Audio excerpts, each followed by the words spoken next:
Bueno, y acá estamos preparados, obviamente ya estábamos hablando con nuestro compañero Pablo García, que está con nosotros para su análisis político. Hola Pablo, ¿cómo estás? Un placer verte. Hola Pablo. Bueno, gracias. Para todos. Gracias. Yo no, ya estaba atrás. Y demás. Bueno, es un miércoles muy atípico para mí porque ya a esta altura del año... bajo el mango con claro, ella está tomando una Yo nunca laburo hasta el 20, sinceramente. Siempre les corto antes, ¿se acuerdan? Le dije a Valeria, le digo a así que estoy haciendo un esfuerzo de no nadado. Pablo, el año pasado ya no estaba el miércoles previo, o sea, no sé qué pasó. Bueno, no, le agarré cariño a Valeria. Viste. Bueno, y el decreto, dice el banner nuestro, acuérdense que vamos a hablar de algunos temitas, no sé si tenemos algunos minutitos, usted me dice. Sí. No, habíamos contado en algunas de las columnas que hicimos en los últimos tiempos, sobre todo después del 10 de diciembre, que UPA Salacua había decidido, acuérdense, de achicar, reducir ministerios a Secretaría de Estado, que fueron 5, quedaron 14 ministerios, y después había sacado una especie de resolución, yo digo decreto, como una suerte de definición política, ¿no? El mostrarle el decreto, como decíamos en la antigüedad. Había sacado una resolución, apenas asumió esto, paremos con el tema de pase a planta permanente. Sí. Digo, creo yo, como un gesto político de que hay una decisión de este gobierno de no aumentar la burocracia y los gastos de la política y demás. Sí. Dice, bueno, paremos con los decretos hasta diciembre del próximo año, que lo que hizo es extender lo que Herrera Guatra tenía. Paremos hasta diciembre del 2024 con los pases a planta permanente, ¿no? Incluso acordate que hay gente que hace 10 años que está esperando. Sí. Tendrían que ser más, revisar un poco eso también, pero bueno, los gremios se quedaron callados. Después de 2 años de trabajo tenés que... Sí, Herrera lo tenía en vigencia también, pero te acordás que hacía desinsaculación de casos especiales, que tenían entre 10 y 12 años, que venían con contratos sin relación, algunos incluso, con relación a otros, ya negociaba con los sindicatos, con UPCN, digo bien, y ATE, el ingreso y demás. Lo vieron como una fuerte medida, o la trataron de vender como una fuerte medida de austeridad, pero en el medio de eso, donde incluso le ordenó a los ministros y a los presidentes de los entes descentralizados de que todo pase por Pasalacua Safram, le dijo, acá si vienen un contrato, solo los que vienen firmados y autorizados por Pasalacua, que tienen que ver con la necesidad y la emergencia. En el medio apareció la designación de esa muestra de autoridad, apareció una designación de Peterson, de Julio, el sombrerudo, que terminó su... Y la creación de una nueva secretaría. Y la creación de una secretaría, una subsecretaría de Asuntos Yerbateros, muy particular. El hombre que ha dividido al sector yerbatero ha sido casualmente Julio Peterson, no por capricho personal, sino obedeciendo a una estrategia del propio gobierno, del propio oficialismo. Hoy hay una grieta profunda que se traslada a Linín, y ya vamos un ratito a Linín. Bueno, lo nombra Peterson después del anuncio de que el gobierno pisaba los contratos, designaciones y la burocracia política, en consonancia con la nueva era de Milei, digamos, como una suerte de gesto chiquito, pero gesto al fin. Y ahora se conoció porque ahora te vas a los pasillos de los ministerios, de Casa de Gobierno, y dices, pero ¿cómo es el tema? Porque apareció un posteo donde se felicita la designación como nuevo subsecretario, lo noté por ahí, es muy cortito creo el cargo, subsecretario de Atención a la Discapacidad, dentro del Ministerio de Desarrollo Social, que tiene una larga lista, y fíjense en el decreto, una larga lista de subsecretarías, si las hay en ese ministerio que preside Fernando Mesa. 2 subsecretarías se crearon en Desarrollo Social. ¿2? Ahora, sí. Esta igual más la otra. Ya te confirmo. Fíjate, me estás tirando un anexo a lo que te estoy contando. Fernando Rosa es el comediante, actor, es un chico muy querido que casualmente es un militante de la lucha de los derechos de la discapacidad y era parte, inclusive en el Consejo Deliberante se le había armado una oficina, ¿se acuerdan? Sí. Bueno, lo han designado el flamante subsecretario de Atención a la Discapacidad dentro del Ministerio de Desarrollo Social. Justo ahí está una fotito y demás. Después creo que se levantó el posteo porque le avisaron, no haga mucho ruido, porque acordate que yo dije que separaban las designaciones y los pases a planta y demás. Bueno, generó ruido eso. Evidentemente se crearon 3 nuevas subsecretarías. La primera, la de Primera Infancia, que absorbería la línea 102 y quedó a cargo Paula Shapovalov. La de Discapacidad, donde fue designado justamente el Fernando Rosa. Exactamente. Fernandito Rosa. Y finalmente, a ver, ya te confirmo esto. Bueno, Eso ha generado mucho ruido, mucho fastidio, porque las órdenes... La de prevención también Subsecretaría de Prevención con Magalí Bravo al frente. ¿Prevención de qué? ¿De prevención? Dice, no. De prevención. Ah, bueno. Bueno, esto causa en el ambiente muy tenso político que se vive en la interna renovadora, en la convivencia de la interna renovadora, que quedó con el dibujo después del 10 y la asunción de Hugo Pasalacqua, causa mucho fastidio, porque ni siquiera utiliza ni al jefe de gabinete ni al ministro de gobierno para enviar las órdenes, sino a su secretario privado, o sea, los ministros, los titulares de los entes y demás, reciben las órdenes por teléfono directamente de esto de ojo con los contratos, ojo con la orden de hacer sumario en cada compra, claro, para manejar el presupuesto. Acordate que se hizo una comisión dentro de que la preside Pasalacqua, donde la guita la manejan Pasalacqua, eventualmente Romero Spinelli y Zafrán. Hicieron una especie de tridente, y en caso que no esté Zafrán, su segundo inmediato, donde los ministros, los presidentes de los entes descentralizados, bueno, cualquier área del gobierno, de la administración central, tienen que pedir permiso hasta para comprar una virome.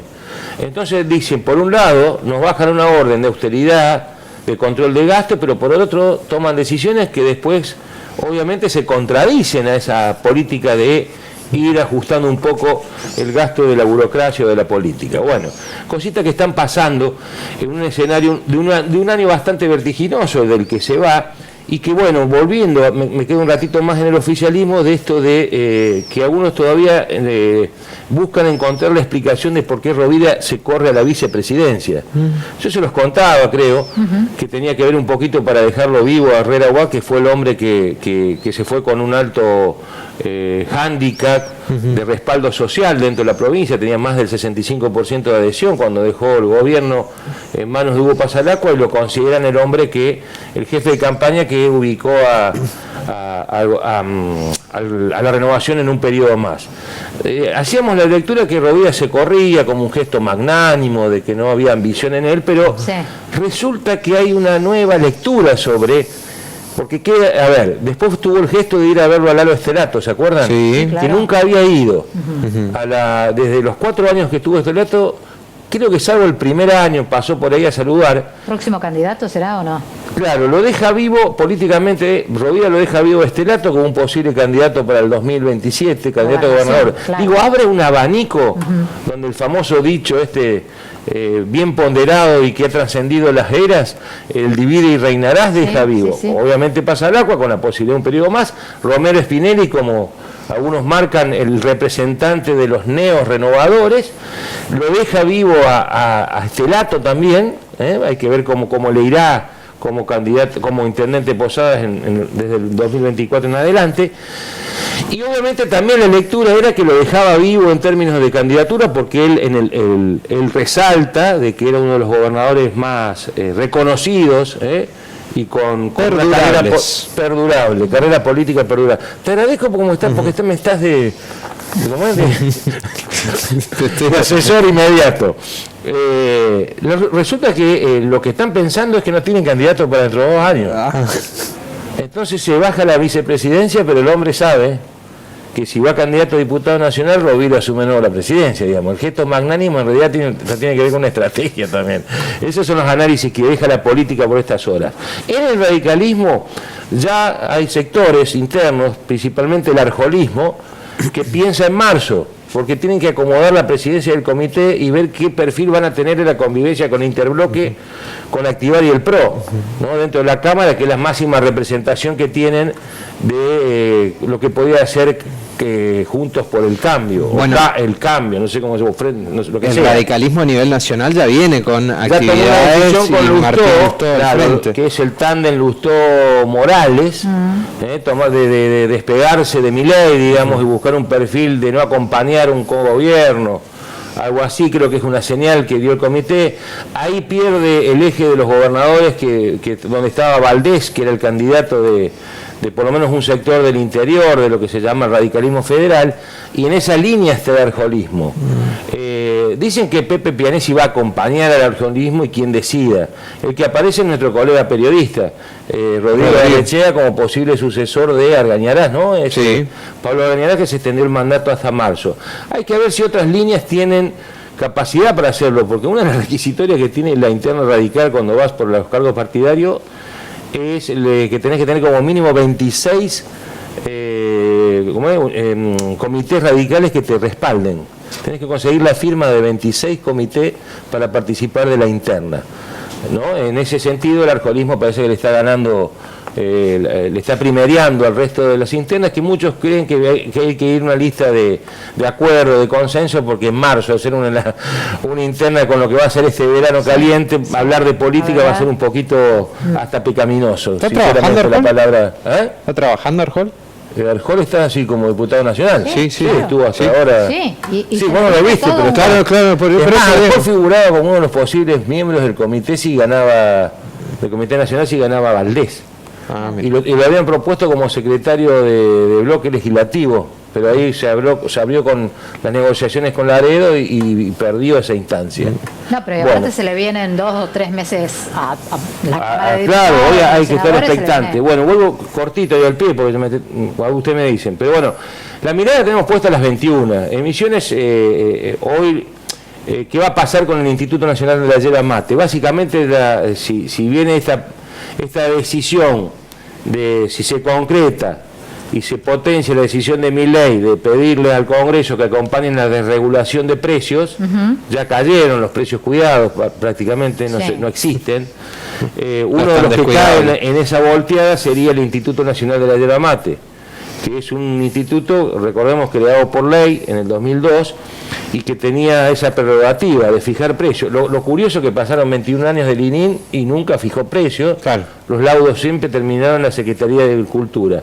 Y encima, en medio de un escándalo político interno de la propia renovación que tenía el control y el poder ahí, donde Jonás Peterson lo destituye al vicepresidente Ricardo Maciel, que es el representante del gobierno en el ININ. Ahora, en una jugada del propio oficialismo renovador, sí. Todo eso que pasó en el ININ genera muchísimas sospechas, porque hay algunos que dicen, no, Maciel renunció, no quiso presentarse o estar después al frente, y hay otros que dicen, no, en realidad lo corrieron a propósito, ¿no? Sí, la información que tengo de adentro es que hubo una jugada hecha básicamente por los hermanos Peterson, ¿no? En esto tuvo Julio que ver. Tiene fuerte, se terminaron distanciando. A ver, se rompe un poquito ese tridente que armaban con Juan José Sichowski. Sí. Y Maciel y Peterson. Quizás un poco por protagonismo, no. Acordate que Maciel quería irse de Lenin y buscar un lugar, hasta se habló en la posibilidad de ser el presidente de lo que ahora se llama Norify, que viste que cambió de nombre, que no recuerdo cómo se llama. Que está Gervasoni todavía. Sí, que va a continuar Gervasoni. Entonces, un distanciamiento con Sichowski, porque Sichowski tomó algunas decisiones antes de irse, es más, algunos decían que se tendría que haber quedado hasta que se produzca, porque no había incompatibilidad en el cargo, porque asumió como diputado provincial. Y ahí se arma una interna. ¿Por qué? Porque empezaron a sucederse cuestiones, por ejemplo, planteos de sumario contra el propio Sichowski. Sí. Hay sumarios que quedaron pendientes de investigación que tienen que ver con denuncias sobre manejos irregulares institucionales. Acordate que también le revocan el mandato al asesor legal o al abogado, que es Emilio Juliá, que hoy mandó una carta incluso. Síndico, ¿no? Y también, Síndico. Al síndico, perdón, que habían ganado por concurso, digamos. Se dan una serie de normalidades. Muchos dicen que si bien ese acuerdo se dio entre la producción, los secaderos principalmente, y acompañaron tibiamente las cooperativas, obviamente que la industria no estuvo ahí. El tema es que temían que hubiera un acuerdo y un avance de la industria o la molinería hacia el control del instituto. Y dicen que el temor tiene que ver con rendiciones de fondos, en la utilización de la rendición de fondos. En el sector de la molinería, sobre todo donde siempre hubo una mirada de desconfianza con el manejo de Juanjo Sichowski, de Peterson y de Maciel en triángulo, ahora se desconocen. Viste que cuando hay hay quilombo, la gente entra a correr, ¿viste?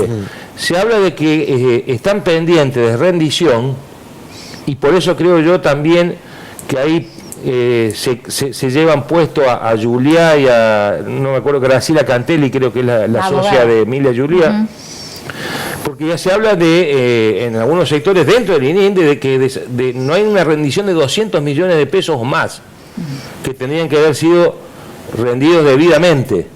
Bueno, el tema es que ahora Jonás Pérez se va a tener que escuchar, y todos los que acompañaron esa movida dicen de golpe de Estado dentro del ININ, sacándolo a Maciel y poniéndolo a Peterson en el sector productivo como responsable temporario, lo que no observaron esta gente es que se van a quedar con el costo, porque si cae el ININ o cae la posibilidad o se desregula el precio, van a quedarse con el costo, van a tener que asumir y contarle a los productores que en esa movida que hicieron generaron mayor desconfianza para el propio presidente o el ministro de Economía o el secretario de Agricultura, no sé cómo se llama, si hay secretaría del Ministerio de Agricultura, sinceramente tengo que acostumbrarme a los nuevos ministerios, y bueno, eso los expondría mucho. Acuérdense que se habla de que en el DNU de Milei se menciona que el ININ podría perder la potestad para regular precios, que de hecho no lo ha hecho durante 21 años, siempre lo terminó haciendo la Secretaría de Agricultura. Recordemos que los precios vigentes hasta el 31 de enero del 2024 son 210 pesos el kilo de la verde, la hoja verde, 798 de la canchada, y muy lejos está de las aspiraciones y de los pronunciamientos que se habían hecho a principio y medio de año en complicidad con el gobernador Oscar Herrera Watt, saliente él, y los miembros del ININ de la producción y el secadero, que iban a llegar con un precio de 90 centavos de dólares. Fíjense, la verde va a valer hasta el 31 de enero menos de 20 centavos de dólares, ¿no? Sí, sí. Sinceramente, o sea, está muy lejos. Si tenés que evaluar la gestión de esta gente, me parece que se entiende la bronca de muchos productores autoconvocados que dicen que han fracasado, ¿no? Igualmente ese es el piso. Sí, la oferta y la demanda creo que está pagando mucho más. Sí, hay lugares donde se está pagando 350 pesos el kilo de la verde. Sí. Ahora, Pablo, o sea, el mercado está operando mejor que la regulación. Claro, pero no es que estoy poniéndome de un lado y del otro. No, pero estoy diciendo que la sensatez hoy de la situación, están pagando casi 35 o 37 centavos de dólares contra lo que está regulado, que son 20 centavos. Ahora te consulto por la posible designación. ¿Tiene idea Milei o el subsecretario de Energía de quiénes son los que pueden llegar a quedar al frente de Agricultura, perdón, de Nación? Sí, yo no sé cómo se llama. Si tienen idea de cómo funciona. Bioeconomía creo que es. Bioeconomía. Muy bien. Tan rápido, me gusta que esté así. Yo soy el lento para los nombres. ¿Hay nombres que pueden llegar? Hay dos propuestas. ¿Sí? Sí. Ya mandaron a pedir. ¿Son del palo? No son de la Renovación, obviamente. No, del palo yerbatero me refiero. Sí, obviamente, son tipos con mucha experiencia en el campo de la yerba mate, pero con cierta experiencia inclusive. No puedo decir nombres porque se puede caer. No, viste, cuando vos nombrás a alguien se cae. Claro, aparte hay que ver qué dice Milei. Si querés vengo mañana y amplío. Pero sinceramente Milei está decidido a regular, viste. Veremos qué pasa. Algunos piensan, pero ¿cómo? ¿Qué va a hacer se le va a plantar la provincia de Cuyo con el Instituto Vitivinícola? Pero acuérdense que el Instituto Vitivinícola no fija precio, lo fija el mercado. Ellos lo que manejan son los stocks, la calidad y el stock de los vinos, ¿se entiende? Sí. El cupo, como se llama. En realidad no es stock, sino cupo. Entonces, el Instituto Vitivinícola no tiene responsabilidad de regulación de precios. No es la misma situación. El único instituto que regula precios es el ININ. Inclusive los cereales granarios anuales se manejan con bolsa de cereales, la soja, el trigo, no hay. El único tipo que fija precios por ley es el Instituto Nacional de la Mate. Que ni siquiera fija. Sí. Y otra cuestión que preocupa también es el que podría ser la caída del límite que fija la resolución que se firmó en el 2012, creo, 2010, no sé si era el gobierno de Néstor o de Cristina, de la venta o la extranjerización de las tierras. Pero recién contábamos con Mariela que en el porcentual de las tierras en Argentina es muy bajo, porque en relación a la cantidad de extranjeros que tienen tierra y las que están en manos del fisco y las que están en manos de privados argentinos. Ese es otro tema, porque acordate que Misiones también tiene fijada una ley como adhesión a la nacional, y también trataba de regular esa posibilidad ante el crecimiento de los chilenos, ¿se acuerdan? Que compraban para hacer montes en el norte de la provincia y demás. Veremos, son datos que hay que tener, son los dos datos que en realidad pueden tener un impacto más directo, si se quiere, en la discusión. El FED, hay un pedido casi acostumbrado, sobre todo dirigentes del Partido Agrario, que son los que viven directamente de los fondos especiales de tabaco, en realidad es su quintita y nicho, hay una suerte de alerta, temiendo que haya una suerte de incautación del Fondo Especial de Tabaco y eso perjudique obviamente la asistencia a los más de 12.000 productores que hay en la provincia. Veremos, pero eso tendría que tratarse por ley también. Claro, sí, también por ley. A propósito de eso, digo, hay muchos que involucrados, por supuesto, que lo que piden es que vaya ese dinero directamente. Tal cual. Como sucedió en su principio, cuando se retocó la ley, intermediarios, se hizo la bancarización de los beneficios del subsidio del FED. Acuérdense que primero llega dentro de la provincia y después la provincia la reparte. Sí, sí, claro. O sea que hay un manejo de contención ahí, que es también la queja que siempre tuvieron los trabajadores, pero se callaban, porque el gobierno que ejercía una suerte de paternalismo ahí, decía, bueno, cuando no llega el fondo yo te ayudo y demás. Lo que pasa con pero el sector del hay FED que decir la verdad que desviaban bastante el fondo del FED. Digo, desviaban en términos de que... también no, desviaban... Utilizaban en la necesidad, en la urgencia, y después salían con móvil y platillo los 3-4 meses y dice, pagamos el FED, cuando en realidad el FED viene todos los días y tendría que ir directamente a las manos de los productores, como un resarcimiento, digamos, una compensación. Eso es cierto lo que dice Mariela, tendría que también revisar un poco ese funcionamiento.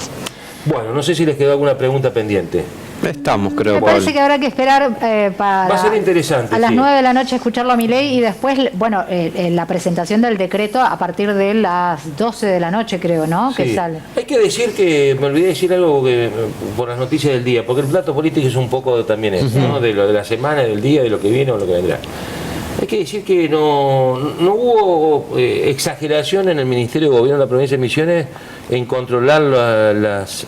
No se adhirieron al protocolo antipiquete de Nación. No. Dice que hubo un trabajo previo, viste que Escoba Nueva barre bien, de los nuevos jefes, le encargaron a los jefes de unidad en los lugares donde son más críticos de decirles, hagan tranquilo, párense en un costado de la ruta, si quieren parar media calzada para liberar un tránsito y nos acompañamos, eso es lo que pasó. pero no hagan quilombo. Y parece que salió bien. Hubo movilización media calzada. En toda la provincia. No es que hubo corte total. En Posadas calles se cortaron totalmente. Hubo una confrontación, fue en Alem. En Posadas se cortaron calles totalmente. En Alem parece que hubo un par de roces. En San Pedro hubo. Porque ahí en Alem está el movimiento Teresa Rodríguez, y hay muchos dirigentes que vinieron del cono urbano bonaerense. Yo estaba en la plaza cuando llegó de los que tomaron la municipalidad de... Sí, por supuesto, en San Vicente. Cuando llegó el pueblo obrero, en Campo Viera.